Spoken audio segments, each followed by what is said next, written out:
A paz do Senhor, meu irmão, minha irmã, são 2 horas da manhã e eu estou aqui tão maravilhada com o que o Senhor está fazendo agora, exatamente agora aqui, como Ele ministrou ao meu coração. Nós estávamos orando em família pelo Brasil e enquanto orávamos me vinha aquela impressão muito forte de que eu precisava gravar um vídeo, mas não tinha uma palavra específica para ser ministrada. Então, eu esperei terminar o nosso momento e eu vim para Deus. Eu disse: Senhor, se o Senhor quer que eu compartilhe algo, o Senhor precisa me dar, porque eu não sei o que é que está no seu coração, o que é que eu devo fazer, que vídeo é esse? Qual é a palavra que tem para compartilhar? E eu disse: eu vou fazer, se o Senhor me entregar algo. E, amados, eu estou aqui impressionada com o que o Senhor me entregou. Está lá em Atos 14, e eu não vou ler todo para você, mas eu vou lhe contextualizar. Paulo e Barnabé, os apóstolos Paulo e Barnabé, eles acabaram de chegar em Icônio, e ali eles entram numa sinagoga, eles começam a falar de tal modo que diz que uma multidão, uma grande multidão creu neles, mas um grupo não creu. E diz que esse grupo incrédulo começa a incitar os gentios da cidade e a alterar os ânimos desses gentios contra os irmãos.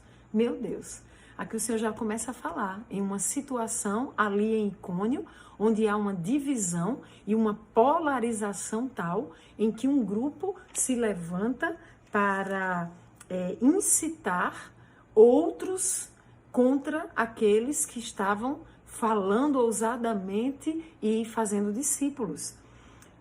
Embora isso estivesse acontecendo, eu imagino os ânimos alterados, mas veja o que está escrito no verso 3, é que Paulo e Barnabé ficaram ali e se mantiveram ali por muito tempo, debaixo desse clima de animosidade, clima de guerra. Eles estavam ali falando ousadamente. Meu Deus, eles permaneceram ousadamente abrindo as suas bocas e falando e proclamando o que o Senhor colocava no coração deles, aquilo que o Senhor lhes direcionava. Eles não se acovardaram, eles não se omitiram naquela situação, e eu creio que esse é um chamado para nós. Nós vivemos um tempo, amados, em que precisamos nos posicionar. Chega do medo, chega da covardia, chega da omissão, chega de compactuar com as sombras.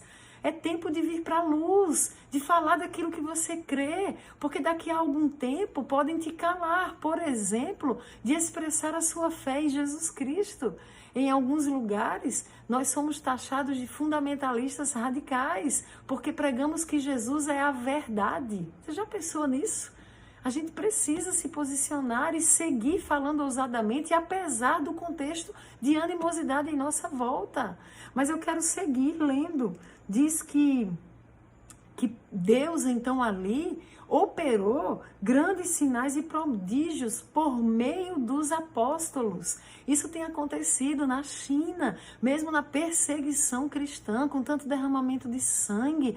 Mas aqueles que permanecem fiéis, eles têm tantos testemunhos para contar do que Deus tem feito na vida deles. Em Moçambique, ali na África, quantos testemunhos de Heidi, que já sofreu tentativa de assassinato, já recebeu tiro, já foi apedrejada, e o Senhor tem operado através da vida dela, fazendo ressurreições, gente. Que coisa tremenda! Quando a igreja do Senhor permanece ousada na posição, o Senhor se manifesta. Mas eu quero ir além. Diz no verso 5 que aconteceu então um motim, e que aquele grupo que não creu, eles vieram contra os apóstolos para os insultarem e depois os apedrejarem. Os insultos têm sido muito constantes, né?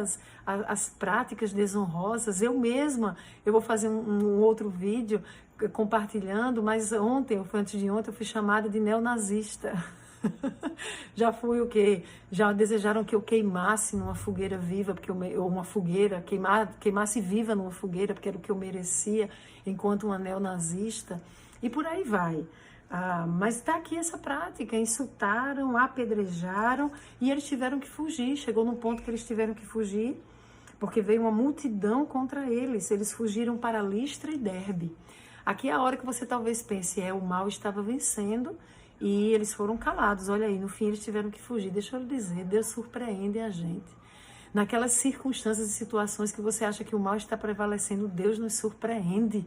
Quando eles chegam em Listra, eles pregam, um aleijado é curado, uma igreja nasce ali, discípulos são feitos, uma multidão crê, depois eles chegam, eles vão a Derbe e muitos discípulos são feitos ali. E aí sabe o que diz o texto? Que no verso 19, antes de chegar em Derbe, no verso 19 diz, enquanto eles estavam ainda em Listra, que aquele grupo lá que se amotinou em Icônio vem os perseguindo, e no verso 19 diz que, tendo convencido uma multidão, apedrejaram a Paulo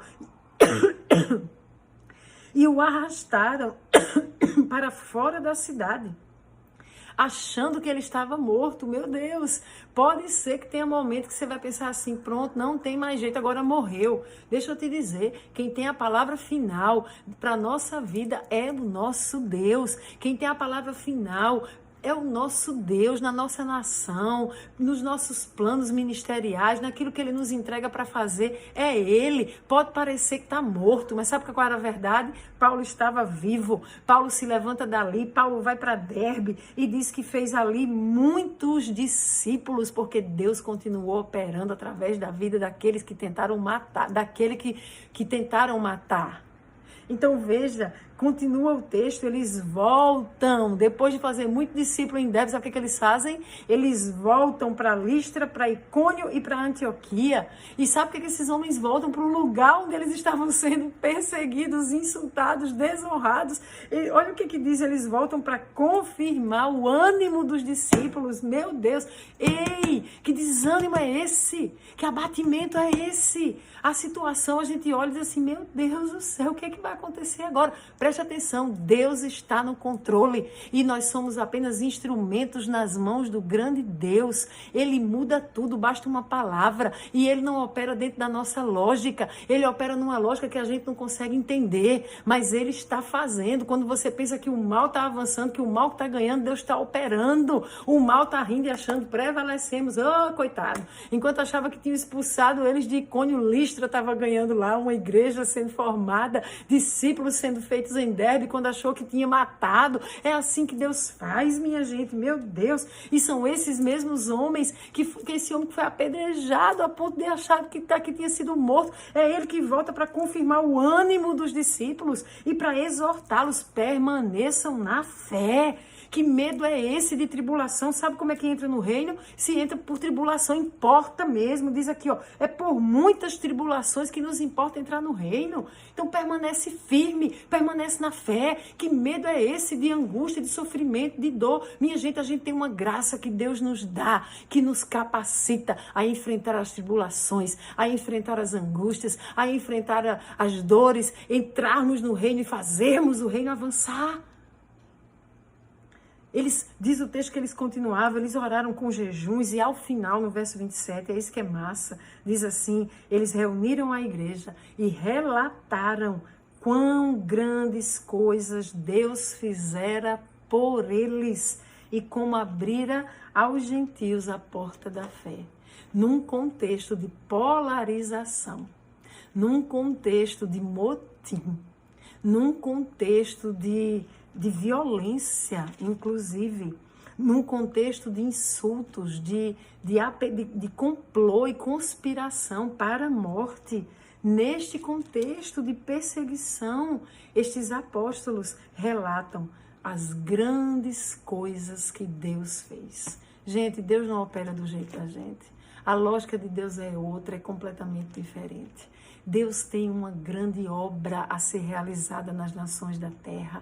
Deus tem uma grande obra que está realizando na nossa nação. A gente pode até achar que o mal está vencendo, que o mal está avançando e nos dá aquela angústia, mas o Senhor permanece ao lado daqueles que permanecem fiéis em fé e ele se revela e grandes coisas são feitas através dessas vidas, através das nossas vidas, que nos posicionamos pelos valores do reino, a verdade, a justiça, a equidade, o amor, a compaixão, a bondade, são valores do reino que nós precisamos nos posicionar, precisamos ser voz que fala, precisamos declarar estas verdades, as boas novas do reino de Deus que já chegou e sermos instrumentos para que esse reino avance, ainda que tenha que ser por meio de tribulações. Deus nos dará graça e nos fortalecerá. Se precisarmos ter que sair de um canto para outro, onde estivermos, Ele nos usará para que o reino avance, para que vidas sejam alcançadas, para que a vontade dEle se estabeleça. E sabe qual vai ser o fim? O fim é que a igreja prevaleceu e tem prevalecido. O reino tem avançado com poder e a vontade do Senhor tem se estabelecido, porque é Ele o rei, dele é o governo e o domínio. Ele não perdeu o controle e Ele está operando em nossas vidas e através das nossas vidas, onde nós estivermos. Permaneçamos firmes e prossigamos em fé, ousadamente, sem nos omitirmos, sem temermos. Amém?